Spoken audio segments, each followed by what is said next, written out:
Te damos gracias, Señor Jesucristo, una vez más por esta oportunidad que nos das de iniciar nuestro día leyendo tu palabra, Señor. Guíanos, inspíranos, ilumínanos con tu Santo Espíritu, Padre, para que podamos comprender lo que leemos.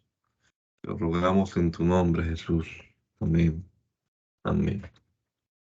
Romanos, capítulo número 4, en la versión Dios habla hoy, dice la palabra de Dios. Pero entonces, ¿qué diremos que ganó Abraham, nuestro antepasado? En realidad, si Abraham hubiera sido reconocido como justo a causa de sus propios hechos, tendría razón para gloriarse, aunque no delante de Dios. Pues la Escritura dice, Abraham creyó a Dios y por eso Dios le tuvo en cuenta y lo reconoció como justo. Ahora bien, si alguno trabaja, el pago no se le da como un regalo, sino como algo merecido. En cambio, si alguno cree en Dios, que hace justo al pecador, Dios le tiene en cuenta su fe para reconocerlo como justo, aunque no haya hecho nada que merezca su favor. David mismo habló de la dicha de aquel a quien Dios reconoce como justo sin tomarle en cuenta sus hechos. Dijo David, dichosos aquellos a quienes Dios perdona sus maldades y pasa por alto sus pecados. Dichoso el hombre a quien el Señor no toma en cuenta su pecado. ¿Será que esta dicha corresponde solamente a los que están circuncidados? ¿O corresponderá también a los que no lo están?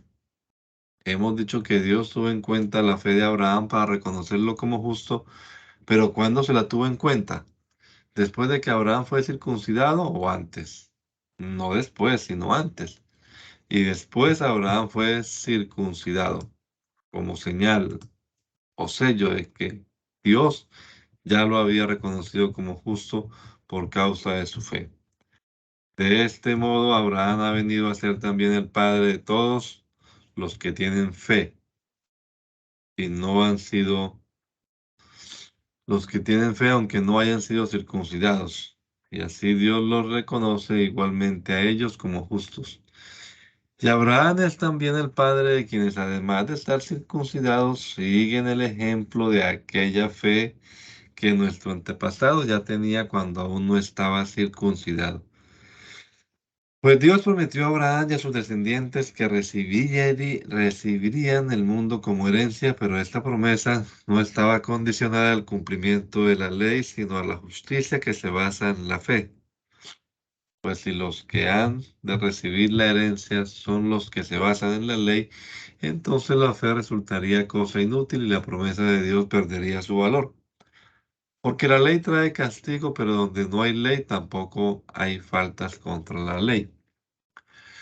Por eso, para que la promesa hecha a Abraham conservara su valor para todos sus descendientes, fue el don gratuito basado en la fe. Es decir, la promesa no es solamente para los que se basan en la ley, sino también para todos los que se basan en la fe como Abraham. De esta manera, Él viene a ser Padre de todos nosotros. Como dice la Escritura, te he hecho Padre de muchas naciones. Este es el Dios en quien Abraham creyó, el Dios que da vida a los muertos y crea las cosas que aún no existen. Cuando ya no había esperanza, Abraham creyó y tuvo esperanza, y así vino a ser padre de muchas naciones conforme a lo que Dios le había dicho. Así será el número de tus descendientes. La fe de Abraham no se debilitó, aunque ya tenía casi 100 años de edad y se da cuenta de que tanto él como Sara ya estaban casi muertos, ya eran demasiado viejos para tener hijos.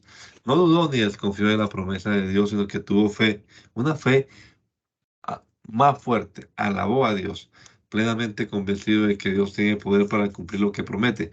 Por eso Dios le tuvo esto en cuenta y lo reconoció como justo. Y esto de que Dios se lo tuvo en cuenta no se escribió solamente de Abraham, se escribió también de nosotros, pues Dios también nos tiene en cuenta la fe si creemos en aquel que resucitó a Jesús, nuestro Señor, que fue entregado a la muerte por nuestros pecados y resucitado para hacernos justos. Puesto que Dios ya nos ha hecho justos gracias a la fe, tenemos paz con Dios por medio de nuestro Señor Jesucristo. Pues Por Cristo hemos podido acercarnos a Dios por medio de la fe para gozar de su favor, y estamos firmes y nos gloriamos con la esperanza de tener parte en la gloria de Dios. Y no solo esto, sino que también nos gloriamos de los sufrimientos, porque sabemos que el sufrimiento nos da firmeza para soportar, y esta firmeza nos permite salir aprobados, y el salir aprobados nos llena de esperanza. Y esta esperanza no nos defrauda, porque Dios ha llenado con su amor a nuestro corazón por medio del Espíritu Santo que nos ha dado. Pues cuando nosotros éramos incapaces de salvarnos, Cristo a su debido tiempo murió por los pecadores. No es fácil que alguien se deje matar en lugar de otra persona, ni siquiera en lugar de una persona justa, aunque quizás alguien estaría dispuesto a morir por la persona que le haya hecho un gran bien. Pero Dios prueba que nos ama en que cuando todavía éramos pecadores, Cristo murió por nosotros. Y ahora, después que Dios nos ha hecho justos mediante la muerte de Cristo, con mayor razón seremos salvados del castigo final por medio de Él. Porque si Dios, cuando todavía éramos sus enemigos, nos reconcilió consigo mismo mediante la muerte de su Hijo, con mayor razón seremos salvados por su vida. Ahora que ya, pues, por Cristo hemos recibido ahora la reconciliación. Así pues, por medio de un solo hombre entró el pecado en el mundo y por el pecado entró la muerte. Y así la muerte pasó a todos porque todos pecaron. Antes que hubiera ley, ya había pecado en el mundo, aunque el pecado no se toma en cuenta cuando no hay ley. Sin embargo, desde el tiempo de Adán hasta el de Moisés, la muerte reinó sobre los que pecaron, aunque el pecado de estos no consistió en desobedecer un mandato, como hizo Adán, el cual fue figura de aquel que había de venir. Por el delito de Adán no puede, pero el delito de Adán no puede compararse con el don que Dios nos ha dado. Pues por el delito de un solo hombre muchos murieron, pero el don que Dios nos ha dado gratuitamente por medio de un solo hombre, Jesucristo, es mucho mayor y en bien de muchos. El pecado de un solo hombre no puede compararse con el don de Dios, pues por un solo pecado vino la condenación, pero el don de Dios, a partir de muchos pecados, hace justos a los hombres.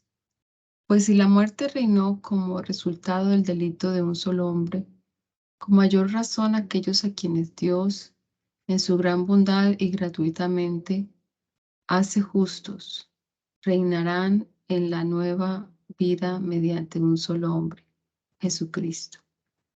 Y así como el delito de Adán puso bajo condenación a todos los hombres, así también el acto justo de Jesucristo hace justos a todos los hombres para que tengan vida. Es decir, que por la desobediencia de un solo hombre, muchos fueron hechos pecadores, pero de la misma manera, por la obediencia de un solo hombre, muchos serán hechos justos. La ley se añadió para que aumentara el pecado, pero cuando el pecado aumentó, Dios se mostró aún más bondadoso. Y así como el pecado reinó trayendo la muerte, así también la bondad de Dios reinó haciéndonos justos y dándonos vida eterna mediante nuestro Señor Jesucristo. ¿Qué diremos entonces? ¿Vamos a seguir pecando para que Dios se muestre aún más bondadoso? Claro que no. Nosotros ya hemos muerto respecto al pecado. ¿Cómo pues podremos seguir viviendo en pecado? ¿No saben ustedes que al quedar unidos a Cristo Jesús en el bautismo, quedamos unidos a su muerte, pues por el bautismo fuimos sepultados con Cristo y morimos para ser resucitados y vivir una vida nueva, así como Cristo fue resucitado por el glorioso poder del Padre. Si nos hemos unido a Cristo en una muerte como la suya, también nos uniremos a Él en su resurrección. Sabemos que lo que antes éramos fue crucificado con Cristo para que el poder de nuestra naturaleza pecadora quedara destruido y ya no siguiéramos siendo esclavos del pecado, porque cuando uno muere queda libre del pecado. Si nosotros hemos muerto con Cristo, confiamos en que también viviremos con Él. Sabemos que Cristo, habiendo resucitado, no volverá a morir. La muerte ya no tiene poder sobre Él, pues Cristo al morir murió de una vez para siempre respecto al pecado, pero al vivir, vive para Dios. Así también ustedes considérense muertos respecto al pecado, pero vivos para Dios en unión con Cristo Jesús. Por lo tanto, no dejen ustedes que el pecado siga dominando en su cuerpo mortal y que los siga obligando a obedecer los deseos del cuerpo. No entreguen su cuerpo al pecado como instrumento para hacer lo malo. Al contrario, entréguense a Dios como personas que han muerto y han vuelto a vivir, y entréguenle su cuerpo como instrumento para hacer lo que es justo ante Él. Así el pecado ya no tendrá poder sobre ustedes, pues no están sujetos a la ley, sino a la bondad de Dios. Entonces, ¿qué? ¿Vamos a pecar porque no estamos sujetos a la ley, sino a la bondad de Dios? Claro que no. Ustedes saben muy bien que si se entregan como esclavos a un amo para obedecerlo, entonces son esclavos de ese amo a quien obedecen. Y esto es así, tanto si obedecen al pecado, lo cual lleva a la muerte, como si obedecen a Dios para vivir en la justicia. Pero gracias a Dios que ustedes, que antes eran esclavos del pecado, ya han obedecido de corazón a la forma de enseñanza que han recibido. Una vez libres de la esclavitud del pecado, ustedes han entrado al servicio de la justicia. Hablo en términos humanos porque ustedes, por su debilidad, no pueden entender bien estas cosas. De modo que, así como antes entregaron su cuerpo al servicio de la impureza y la maldad para hacer lo malo, entreguen también ahora su cuerpo al servicio de la justicia con el fin de llevar una vida santa. Cuando ustedes todavía eran esclavos del pecado, no estaban al servicio de la justicia. Pero ¿qué provecho sacaron entonces? Ahora ustedes se avergüenzan de esas cosas, pues solo llevan a la muerte. Pero ahora, libres de la esclavitud del pecado, han entrado al servicio de Dios. Esto sí les es provechoso, pues el resultado de la vida santa y finalmente la vida eterna. El pago que da el pecado es la muerte, pero el don de Dios es vida eterna en unión con Cristo Jesús, Señor nuestro. Hermanos, ustedes conocen la ley y saben que la ley solamente tiene poder sobre una persona mientras esa persona vive. Por ejemplo, una mujer casada está ligada por la ley a su esposo mientras éste vive. Pero si el esposo muere, la mujer queda libre de la ley que la ligaba a él. De modo que si ella se une a otro hombre mientras el esposo vive, comete adulterio. Pero si el esposo muere, ella queda libre de esa ley y puede unirse a otro hombre sin cometer adulterio. Así también ustedes, hermanos míos, al incorporarse a Cristo, han muerto con Él a la ley para quedar unidos a otro, es decir, a aquel que después de morir resucitó. De este modo podemos dar una cosecha agradable a Dios, porque cuando vivíamos como pecadores, la ley sirvió para despertar en nuestro cuerpo los malos deseos y lo único que cosechamos fue la muerte. Pero ahora hemos muerto a la ley y y que no tenía bajo su poder quedando así libres para servir a Dios en la nueva vida del Espíritu y no bajo una ley ya anticuada. ¿Vamos a decir por esto que la ley es pecado? Claro que no. Sin embargo, de no ser por la ley, yo no hubiera sabido lo que es pecado. Jamás habría sabido lo que es codiciar si la ley no hubiera dicho no codicies.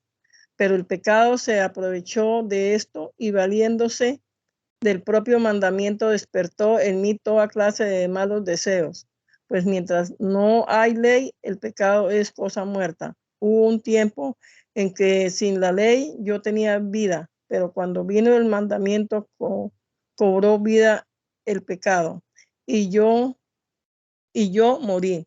Así resultó que aquel mandamiento que debía darme la vida me llevó a la muerte, porque el pecado se aprovechó del mandamiento y me engañó, y con el mismo mandamiento me dio muerte. En resumen, la ley en sí misma es santa y el mandamiento es santo, justo y bueno, pero entonces, esto que es bueno me llevó a la muerte. Claro que no.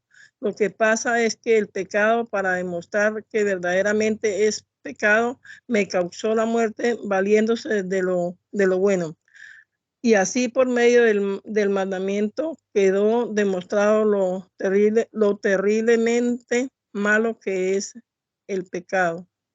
Sabemos que la ley es espiritual, pero yo soy débil, vendido como esclavo al pecado. No entiendo el resultado de mis acciones, pues no hago lo que quiero y en cambio aquello que odio es precisamente lo que hago. Pero si lo que hago es lo que no quiero hacer, reconozco con ello que la ley es buena. Así que ya no soy yo quien lo hace, sino el pecado que está en mí. Porque yo sé que en mí, es decir, en mi naturaleza débil, no resiste el bien, pues aunque tengo el deseo de hacer lo bueno, no soy capaz de hacerlo. No hago lo bueno que quiero hacer, sino lo malo que no quiero hacer. Ahora bien, si hago lo que no quiero hacer, ya no soy yo quien lo hace, sino el pecado que está en mí. Me doy cuenta de que aún queriendo hacer el bien, solamente encuentro el mal a mi alcance. En mi interior me gusta la ley de Dios, pero veo en mí algo que se opone a mi capacidad de razonar. Es la ley del pecado que está en mí y que me tiene preso. Desdichado de mí, ¿quién me librará del poder de la muerte que está en mi cuerpo? Solamente Dios, a quien doy gracias por medio de nuestro Señor Jesucristo. En conclusión, yo entiendo que debo someterme a la ley de Dios, pero en mi debilidad estoy sometido a la ley del pecado. Así pues, ahora ya no hay ninguna condenación para los que están en Cristo, unidos a Cristo Jesús, porque la ley del Espíritu que da vida en Cristo Jesús te liberó de la ley del pecado y de la muerte, porque Dios ha hecho lo que la ley de Moisés no pudo hacer, pues no era capaz de hacerlo debido a la debilidad humana. Dios envió a su propio Hijo en condición débil, como la del hombre pecador, y como sacrificio por el pecado, para de esta manera condenar al pecado en esa misma condición débil. Lo hizo para que nosotros podamos cumplir con las justas exigencias de la ley, pues ya no vivimos según las inclinaciones de la naturaleza débil, sino según el Espíritu. Los que viven según las inclinaciones de la naturaleza débil solo se preocupan por seguirlas, pero los que viven conforme al Espíritu se preocupan por las cosas del Espíritu. Y preocuparse por seguir las inclinaciones de la naturaleza débil lleva a la muerte, pero preocuparse por las cosas del Espíritu lleva a la vida y a la paz. Los que se preocupan por seguir las inclinaciones de la naturaleza débil son enemigos de Dios, porque ni quieren ni pueden someterse a su ley. Por eso los que viven según las inclinaciones de la naturaleza débil no pueden agradar a Dios. Pero ustedes ya no viven según esas inclinaciones, sino según el Espíritu, puesto que el Espíritu de Dios vive en ustedes. El que no tiene el Espíritu de Cristo no es de Cristo. Pero si Cristo vive en ustedes, el Espíritu vive porque Dios los ha hecho justos, aun cuando el cuerpo esté destinado a la muerte por causa del pecado. Y si el Espíritu de aquel que resucitó a Jesús vive en ustedes, el mismo que resucitó a Cristo dará nueva vida a sus cuerpos mortales por medio del Espíritu de Dios que vive en ustedes. Así pues, hermanos, tenemos una obligación, pero no es la de vivir según las inclinaciones de la naturaleza débil. Porque si viven ustedes conforme a tales inclinaciones, morirán. Pero si por medio del Espíritu hacen ustedes morir esas inclinaciones, vivirán. Todos los que son guiados por el Espíritu de Dios son hijos de Dios.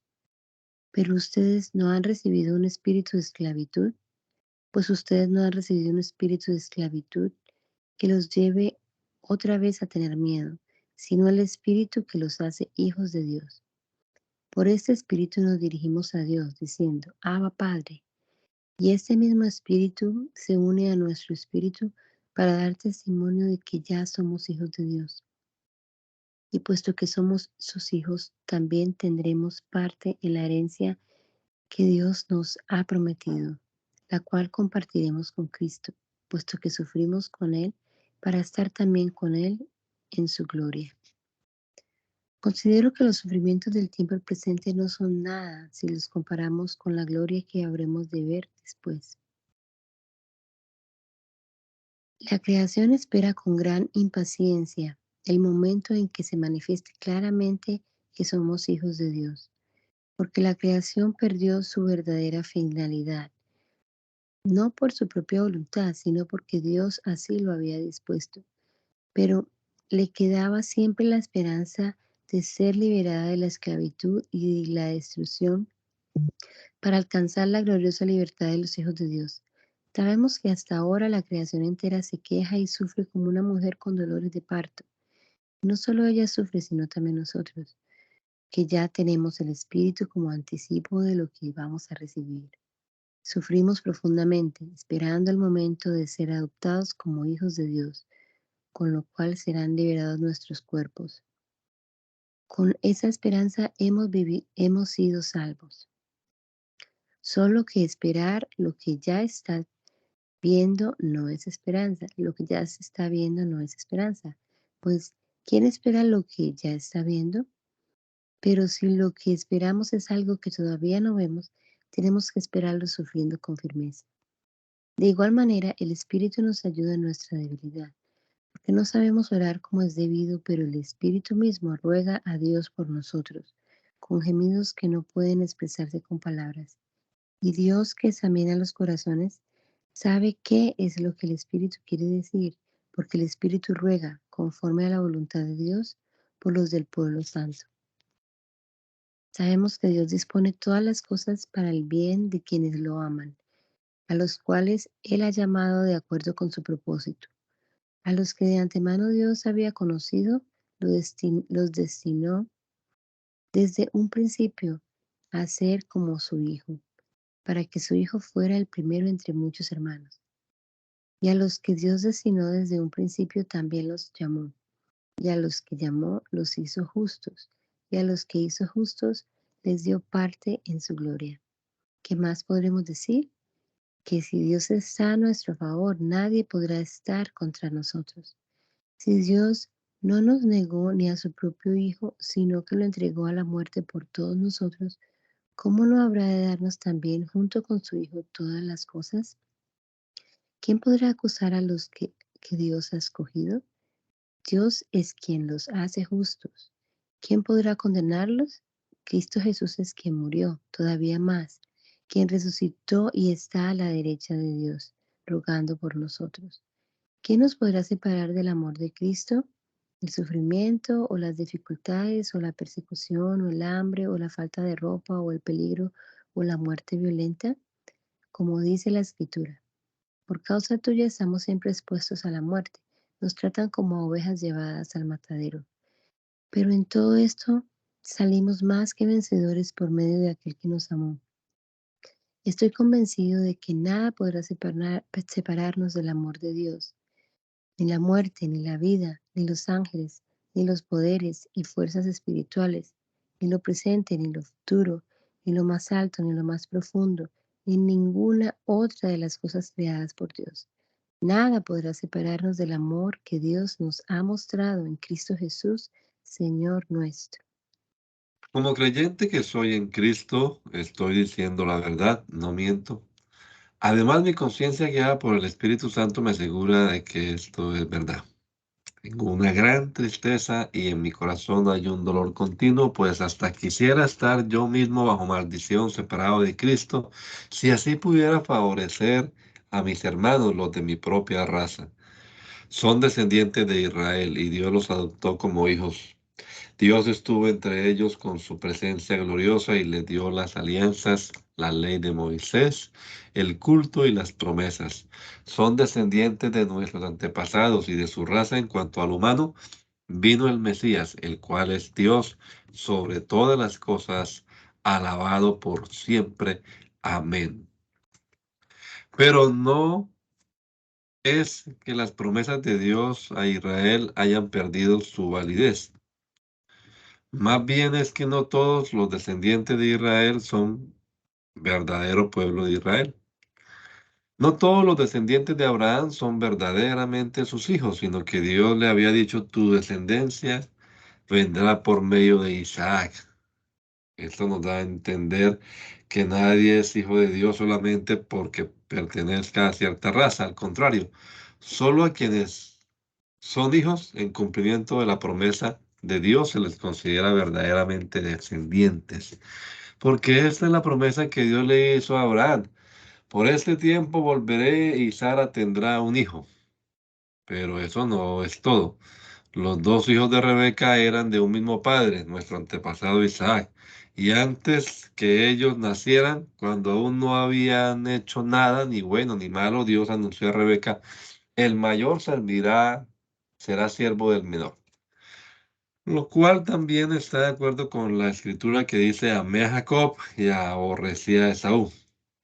Así quedó confirmado el derecho que Dios tiene de escoger, de acuerdo con su propósito, a los que quiere llamar sin tomar en cuenta lo que hayan hecho. ¿Diremos por esto que Dios es injusto? Claro que no, porque Dios dijo a Moisés, tendré misericordia de quien yo quiera y tendré compasión también de quien yo quiera. Así pues, no depende del hombre, de que el hombre quiera o se esfuerce, sino de que Dios tenga compasión. Pues en la escritura dice, Dios le dice al rey de Egipto, te hice rey precisamente para mostrar en ti mi poder y para darme a conocer en toda la tierra.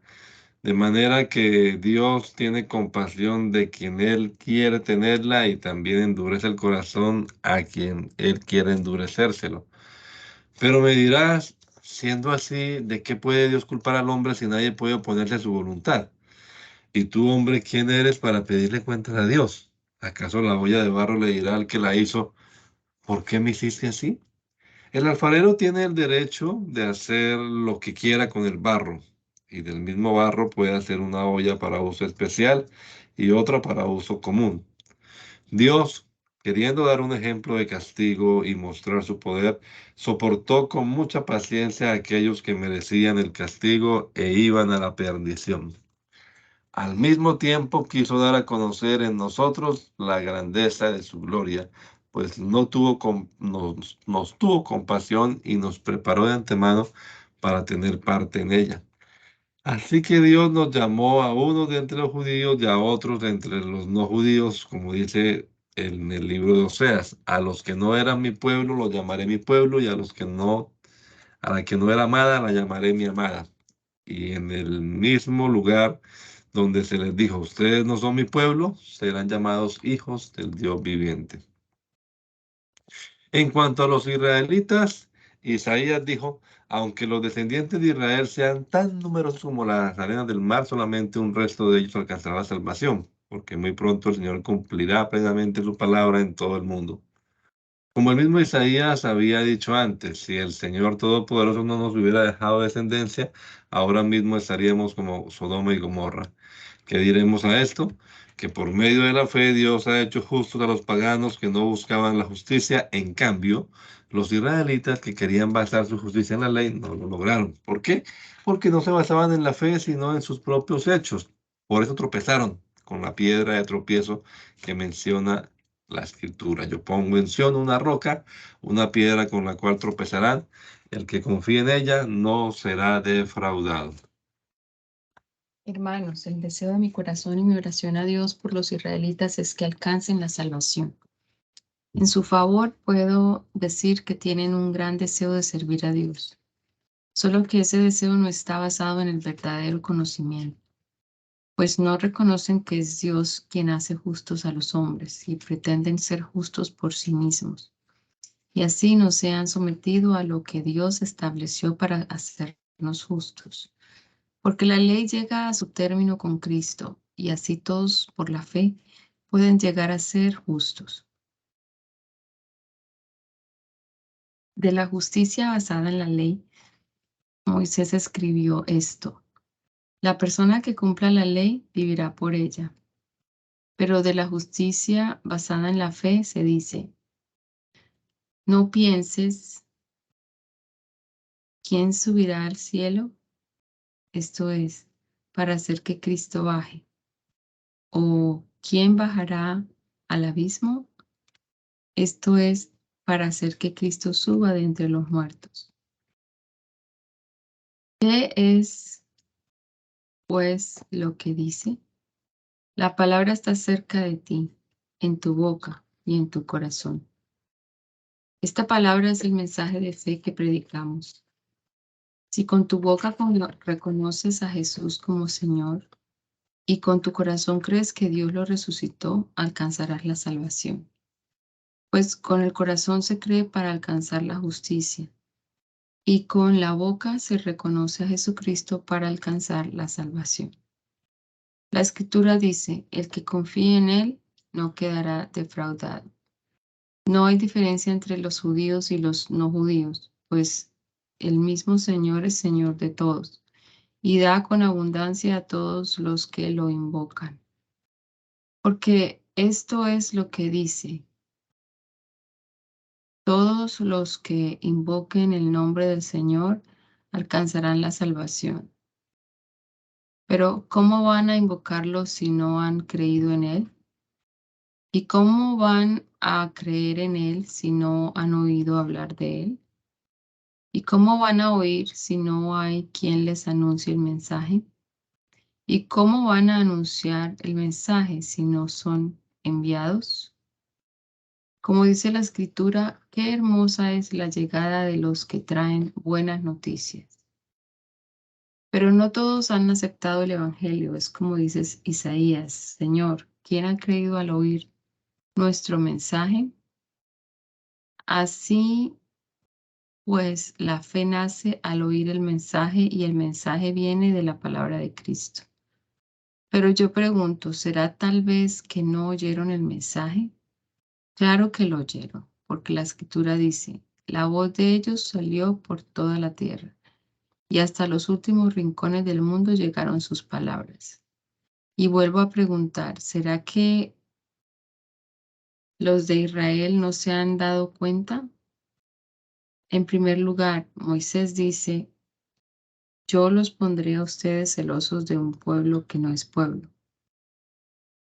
Los haré enojar contra un pueblo que no quiere entender. Luego Isaías se atreve a decir: los que no me buscaban, me encontraron, y me mostré a los que no preguntaban por mí. Y al hablar de los israelitas, Isaías dice: todo el día extendí mis manos a un pueblo desobediente y rebelde. Ahora pregunto, ¿será que Dios ha rechazado a su pueblo? Claro que no. Yo mismo soy israelita, descendiente de Abraham y de la tribu de Benjamín. Desde el principio Dios había reconocido a los israelitas como su pueblo y ahora no los ha rechazado. ¿No saben ustedes que la escritura dice en la historia del profeta Elías que éste en su oración a Dios acusó al pueblo de Israel? Dijo, Señor, han matado a tus profetas y han destruido tus altares. Solo yo he quedado con vida y a mí también me quieren matar. Pero Dios le contestó, he apartado para mí 7,000 hombres que no se han arrodillado ante el Dios Baal. Pues de la misma manera ha quedado ahora un pequeño resto que Dios en su bondad ha escogido. Y si es por la bondad de Dios, ya no es por los hechos, porque si así fuera, la bondad de Dios ya no sería bondad. Entonces, ¿qué? Los israelitas no consiguieron lo que buscaban, pero los que Dios escogió sí lo consiguieron. Los otros fueron endurecidos, como dice la escritura. Dios los hizo espiritualmente insensibles y así son hasta el día de hoy. Les dio ojos que no ven y oídos que no oyen. También dice David que sus banquetes se le vuelvan trampas y redes para que tropiecen y sean castigados. Que sus ojos se queden ciegos y no vean. Que su espada se le doble para siempre. Ahora pregunto, ¿será que los judíos al tropezar cayeron por completo? De ninguna manera. Al contrario, al desobedecer los judíos, los otros han podido alcanzar la salvación para que los israelitas se pongan celosos. Así que, si el tropiezo y el fracaso de los judíos han servido para enriquecer al mundo, a los que no son judíos ya podemos imaginarnos lo que será su plena restauración. Pero tengo algo que decirles a ustedes que no son judíos. Puesto que Dios me ha enviado a los no judíos, yo tengo en gran estima este servicio. Quiero que algunos de mi propia raza sientan celos de ustedes y así llevarlos a la salvación. Pues si el rechazo de los judíos ha traído al mundo la reconciliación con Dios, ¿qué no traerá el que sean aceptados? Nada menos que vida para los que estaban muertos. Pues si el primer pan que se hace de la masa está consagrado a Dios, también lo está la masa entera. Y si la raíz del árbol está consagrada a Dios, también lo están las ramas. Al, al olivo, que son los judíos, se le cortaron algunas de las ramas y en su lugar se le injertó el olivo silvestre, que eres tú. Así llegaste a tener parte en la vida, en la misma raíz y en la misma vida del olivo. Pero no te gloríes despreciando las ramas naturales. Si lo haces, recuerda que no eres tú quien sostiene a la raíz, sino que la raíz te sostiene a ti. Tal vez dirán, sí, pero se cortaron unas ramas para injertarme a mí en el olivo. Bien, pero fueron cortadas porque no tenían fe y tú estás ahí únicamente porque tienes fe. Así que no te jactes, sino más bien siente temor. Porque si Dios no perdonó a las ramas naturales, tampoco a ti te perdonará.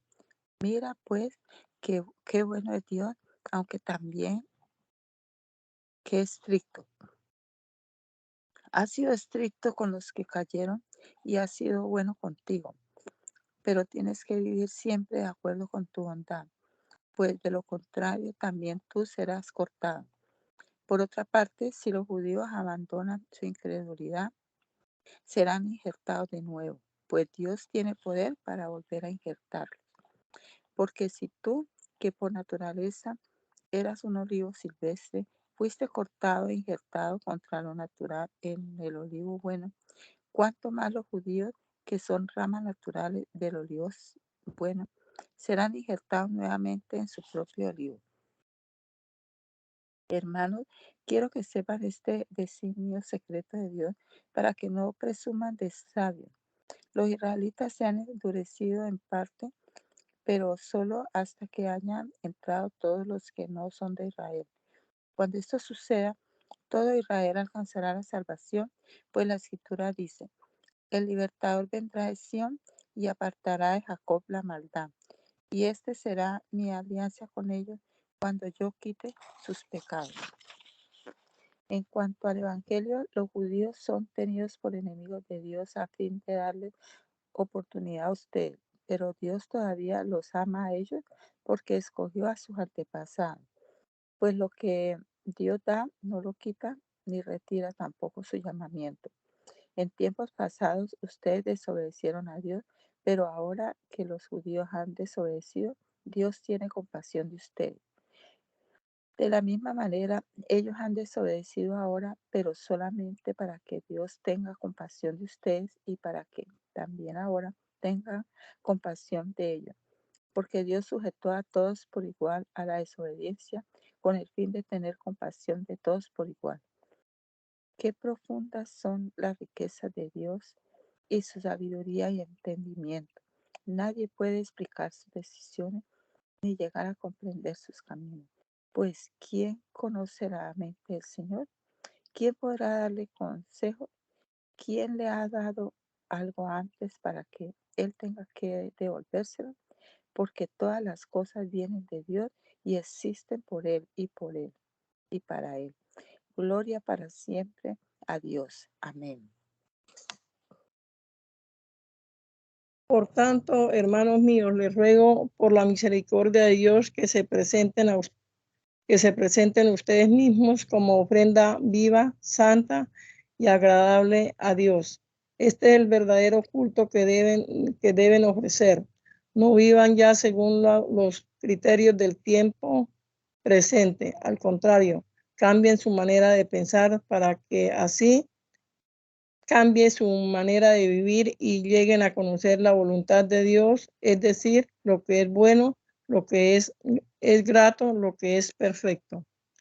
Por el encargo que Dios en su bondad me ha dado, digo a todos ustedes que ninguno piense de sí mismo más de lo que debe pensar.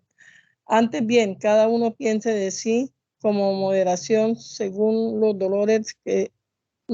según los dones que Dios le haya dado junto con la fe. Porque así como en un solo cuerpo tenemos muchos miembros y no todos los miembros sirven para lo mismo, así también nosotros, aunque somos muchos, formamos un solo cuerpo en Cristo y estamos unidos unos a otros como miembros de un mismo cuerpo. Dios nos ha dado diferentes dones según lo que Él quiso dar a cada uno. Por lo tanto, si Dios nos ha dado el don de profecía, hablemos según la fe que tenemos. Si nos ha dado el don de servir a otros, salvámoslos. Bien, el que haya recibido el don de enseñar, que se dedique a la enseñanza. El que haya recibido el don de animar a otros, que se dedique a animarlos. El que da, hágalo con sencillez. El que ocupa un puesto de responsabilidad, desempeñe su cargo con todo cuidado. El que ayuda a los necesitados, hágalo con alegría. Ámense sinceramente unos a otros, aborrezcan lo malo y apéguense a lo bueno. Ámense como hermanos los unos a los otros, dándose preferencia y respetándose mutuamente. Esfuércense, no sean perezosos y sirvan al Señor con corazón ferviente. Vivan alegres por la esperanza que tienen. Soporten con valor los sufrimientos. No dejen nunca de orar. Hagan suyas las necesidades del pueblo santo. Reciban bien a quienes los visitan. Bendigan a quienes los persiguen. Bendíganlos y no los maldigan. Alégrense con los que están alegres y lloren con los que lloran. Vivan en armonía unos a otros. No sean orgullosos, sino pónganse a nivel de los humildes. No presuman de sabios. No paguen a nadie mal por mal. Procuren hacer lo bueno delante de todos. Hasta donde dependa de ustedes, hagan cuanto puedan por vivir en paz con todos. Queridos hermanos, no tomen venganza ustedes mismos, sino dejen que Dios sea quien castigue, porque la Escritura dice, a mí me corresponde hacer justicia, yo pagaré, dice el Señor. Y también, si tu enemigo tiene hambre, dale de comer, y si tiene sed, dale de beber. Así harás que le arda la cara de vergüenza. No te dejes vencer por el mal, al contrario, vence con el bien el mal. Todos deben someterse a las personas que ejercen la autoridad, porque no hay autoridad que no venga de Dios y las que existen fueron puestas por Él. Así que quien se opone a la autoridad va en contra de lo que Dios ha ordenado, y los que se oponen serán castigados, porque los gobernantes no están para causar miedo a los que hacen lo bueno, sino a los que hacen lo malo. ¿Quieres vivir sin miedo a la autoridad?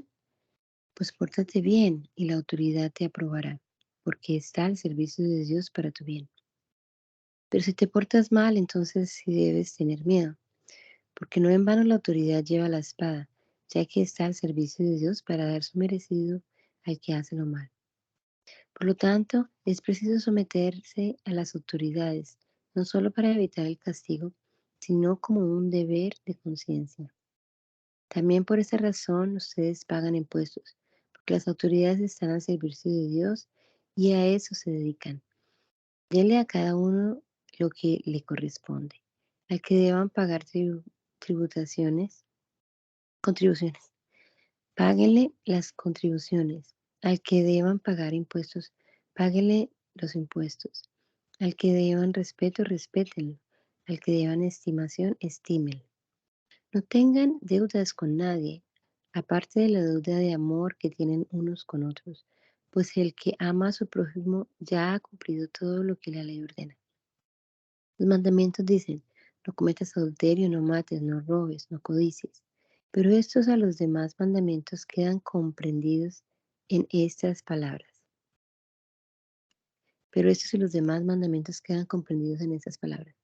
Ama a tu prójimo como a ti mismo. El que tiene amor no hace mal al prójimo. Así que en el amor se cumple perfectamente la ley. En todo esto tengan en cuenta el tiempo en que vivimos y sepan que ya es hora de despertarnos del sueño, que nuestra salvación está más cerca ahora que al principio, cuando creímos en el mensaje. La noche está muy avanzada y se acerca el día. Por eso dejemos de hacer las cosas propias de la oscuridad y revistámonos de luz. Como un soldado se reviste de su armadura. Actuemos con decencia, como en pleno día. No andemos en banquetes y borracheras, ni en inmoralidades y vicios, ni en discordias y envidias. Al contrario, revístase ustedes del Señor Jesucristo y no busquen satisfacer los malos deseos de la naturaleza humana. Reciban bien al que es débil en la fe y no entren en discusiones con él. Por ejemplo, hay quienes piensan que pueden comer de todo, mientras que otros que son débiles en la fe comen solamente verduras. Pues bien, el que come de todo no debe menospreciar al que no come ciertas cosas. Y el que no come ciertas cosas no debe criticar al que come de todo, pues Dios lo ha aceptado. ¿Quién eres tú para criticar al servidor de otro? Si queda bien o queda mal es asunto de su propio amo, pero quedará bien porque el Señor tiene poder para hacerlo quedar bien. Otro caso. Hay quienes dan más importancia a un día que a otro y hay quienes creen que todos los días son iguales. Cada uno debe estar convencido de lo que cree. El que guarda cierto día para honrar al Señor lo guarda y el que come de todo para honrar al Señor lo come y da gracias a Dios. Y el que no come ciertas cosas para honrar al Señor deja de comerlas y también da gracias a Dios. Ninguno de nosotros vive para sí mismo ni muere para sí mismo. Si vivimos para el Señor vivimos y si morimos para el Señor morimos. De manera que tanto en la vida como en la muerte del Señor somos.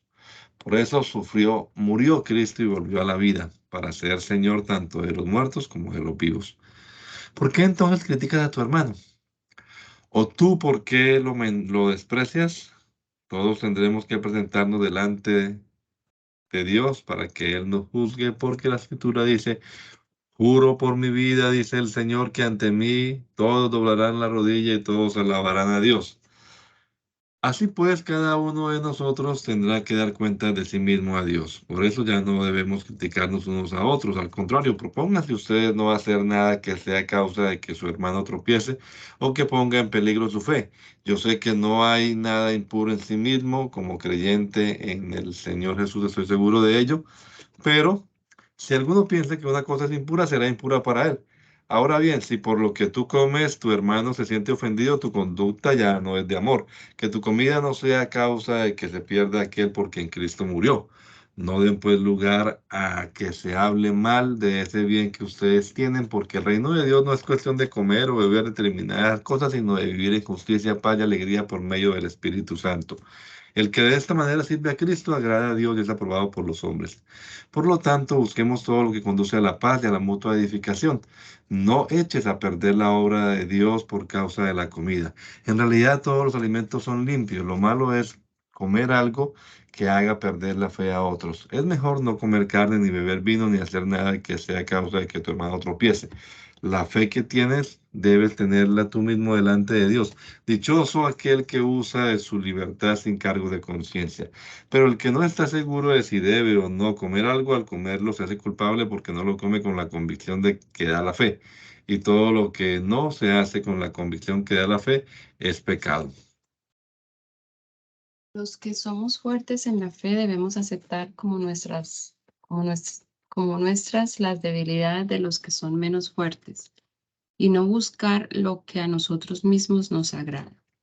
Todos nosotros debemos agradar a nuestro prójimo y hacer las cosas para su bien y para la edificación mutua, porque tampoco Cristo buscó agradarse a sí mismo. Al contrario, en él se cumplió lo que dice la Escritura: las ofensas de los que te insultaban cayeron sobre mí.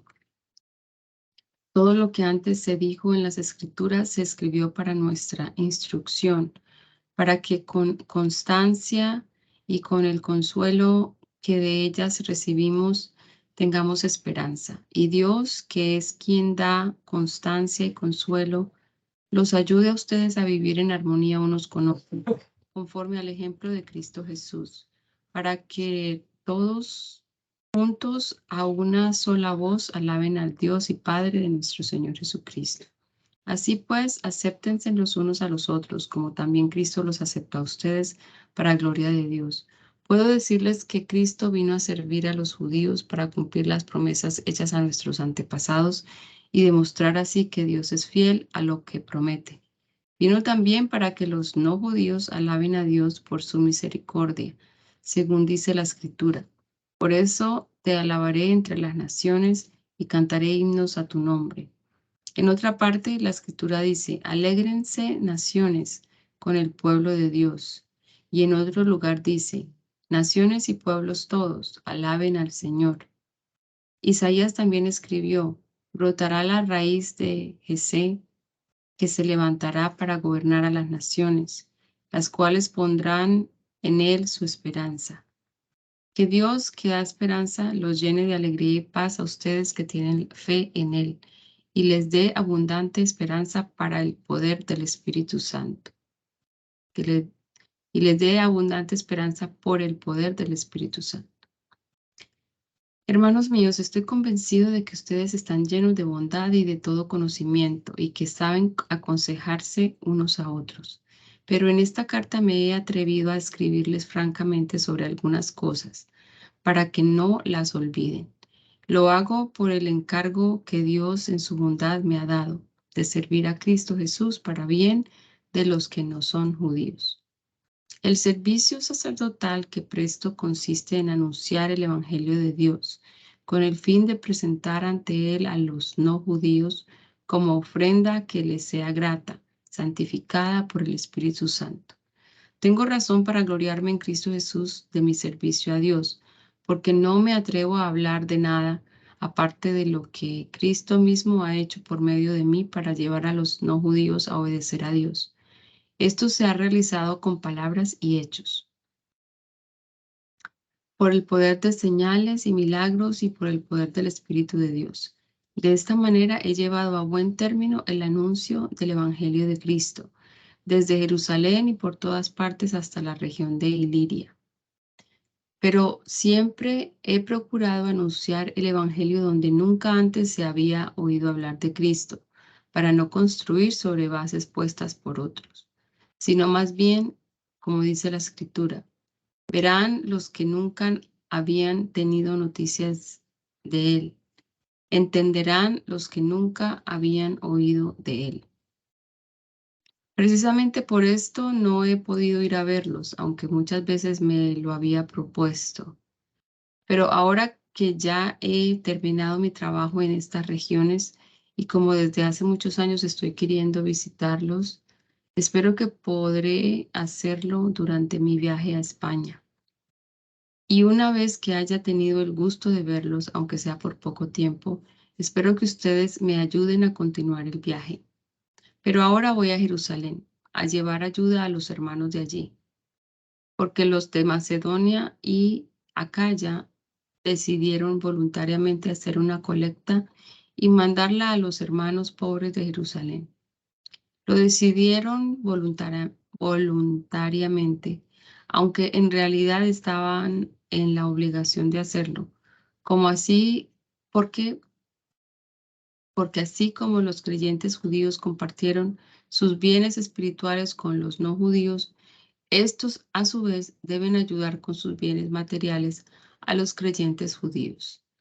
Así que cuando yo haya terminado este asunto y les haya entregado a ellos la colecta, saldré para España y de paso los visitaré a ustedes.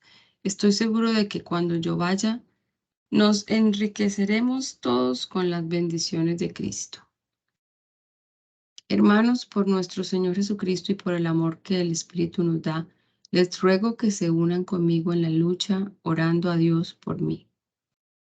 Pidan a Dios que me libre de los incrédulos que hay en Judea y que la ayuda que llevo a los hermanos de Jerusalén sea bien recibida, para que, si Dios quiere, llegue yo con alegría a verlos a ustedes y tenga descanso al visitarlos.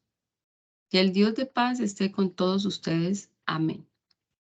Les recomiendo a nuestra hermana Febe, diaconisa en la iglesia de Cencrea. Reciban también en el nombre del Señor como se debe hacer entre los hermanos en la fe y ayúdenla en todo lo que necesite porque ha ayudado a muchos y también a mí mismo. Saluden a Prisca y Áquila, mis compañeros de trabajo en el servicio de Cristo. A ellos que pusieron en peligro su propia vida por salvar la mía, no solo yo les doy las gracias, sino también todos los hermanos de las iglesias no judías. Saluden igualmente a la iglesia que se reúne en casa de Prisca y Áquila. Saluden a mi querido amigo Péneto, que en la provincia de Asia fue el primer creyente en Cristo. Saluden a María, que tanto ha trabajado por ustedes. Saluden a mis paisanos Andrónico y Junias, que fueron mis compañeros de cárcel. Se han distinguido entre los apóstoles y se hicieron creyentes en Cristo antes que yo. Saluden a Ampliato, mi querido amigo en el Señor. Saluden a Urbano, nuestro compañero de trabajo en Cristo, y a mi querido Etaquis. Saluden a Apeles, que ha dado tantas pruebas de su fe en Cristo, y también a los de la familia de Aristóbulo. Saluden a mi paisano Herodión y a los de la familia de Narciso que creen en el Señor. Saluden a Trifena y a Trifosa que trabajan en la obra del Señor, y también a nuestra querida hermana Pérside que tanto ha trabajado en la obra del Señor.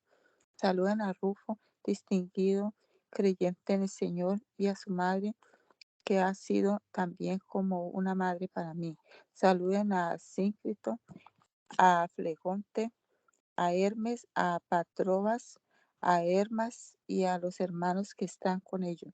Saluden también a Filólogo y a Julia, a Nereo y a su hermana, a Olimpas y a todos los hermanos en la fe que están con ellos. Salúdense los unos a los otros con un beso santo. Todas las iglesias de Cristo les mandan saludos. Hermanos, les ruego que se fijen en los que causan divisiones y ponen tropiezos en contra de la enseñanza que ustedes recibieron.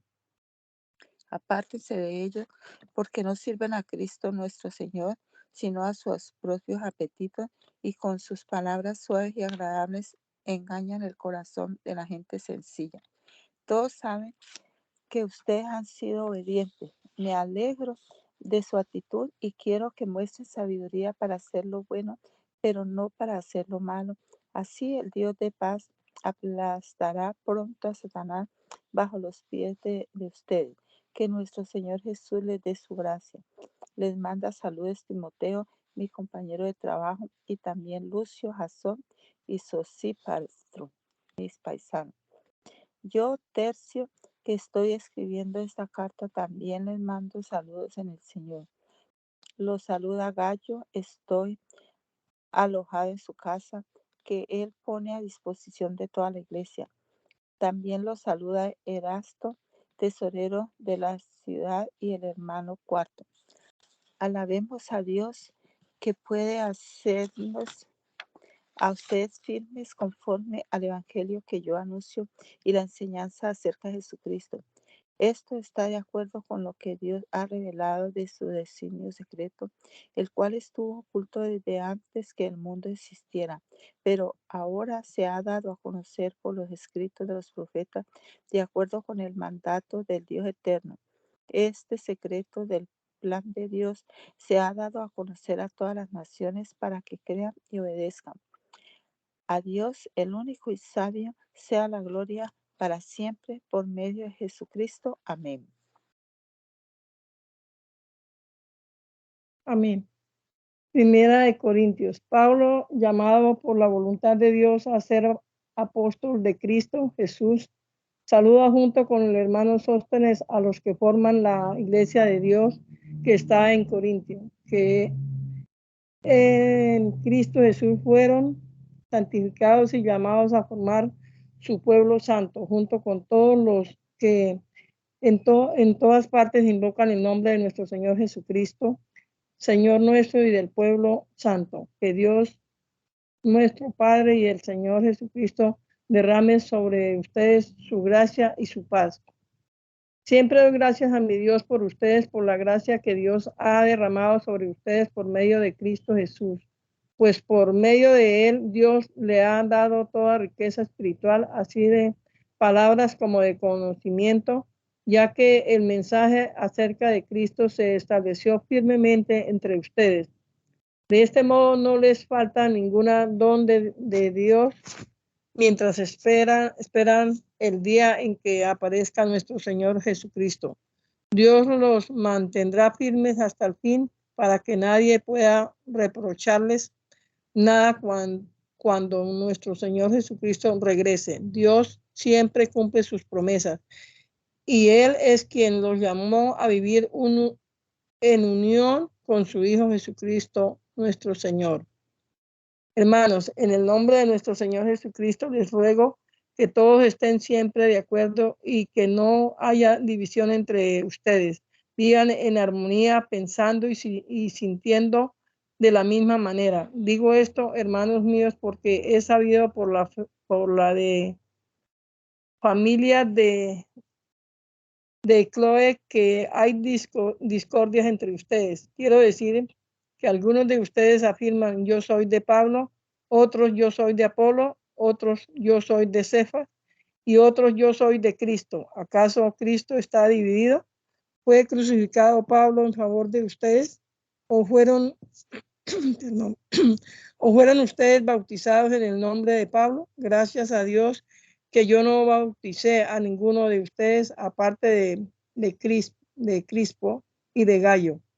Así nadie puede decir que fue bautizado en mi nombre. También bauticé a la familia de Estefanas, pero no recuerdo haber bautizado a ningún otro, pues Cristo no me mandó a bautizar, sino a anunciar el Evangelio, y no con alardes de sabiduría y retórica, para no quitarle valor a la muerte de Cristo en la cruz. El mensaje de la muerte de Cristo en la cruz parece una tontería a los que van a la perdición, pero este mensaje es poder de Dios para los que vamos a la salvación, como dice la Escritura.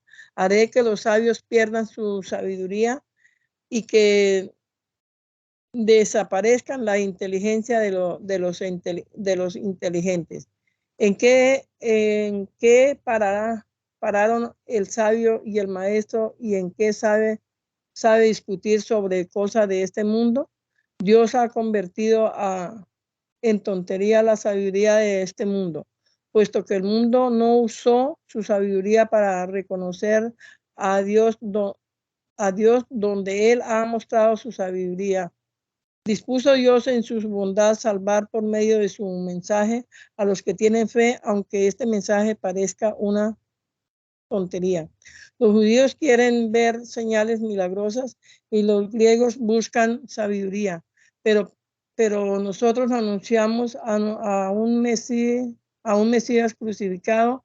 Esto les resulta ofensivo a los judíos, y a los que no judíos les parece una tontería.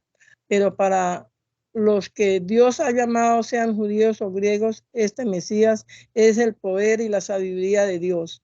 Por lo que, pues lo que en Dios puede parecer una tontería es mucho más sabio que toda sabiduría humana, y lo que en Dios puede parecer debilidad es más fuerte que toda fuerza humana. Hermanos, deben darse cuenta de que Dios los ha llamado, a pesar de que pocos de ustedes son sabios según los criterios humanos, y pocos de ustedes son gente con autoridad o pertenecientes a familias importantes. Y es que para avergonzar a los sabios, Dios ha escogido a los que en el mundo tiene por tontos, y para avergonzar a los fuertes ha escogido a los que el mundo tiene por débiles. Dios ha escogido a la gente despreciada y sin importancia de este mundo, es decir, a los que no son nada, para anular a los que son algo. Así nadie podrá presumir delante de Dios, pero Dios mismo los ha unido a ustedes con Cristo Jesús, y ha hecho también que Cristo sea nuestra sabiduría, nuestra justicia, nuestra santificación y nuestra liberación. De esta manera, como dice la Escritura, si alguno quiere enorgullecerse, que se enorgullezca del Señor. Te damos muchas gracias, Padre bendito, por este rato que hemos pasado aquí leyendo tu palabra, esperando, Señor, que ella ilumine nuestra mente y que tu Espíritu también nos guíe a una aplicación a nuestra propia vida también, Señor. Que podamos ser tolerantes unos con otros, Señor, y vivir delante de ti tal y como las Escrituras nos lo enseñan. Guíanos en este día también, Señor. Que todo lo que hagamos sea para honra y gloria de tu precioso nombre. Te lo pedimos en el nombre de Jesús. Amén. Amén.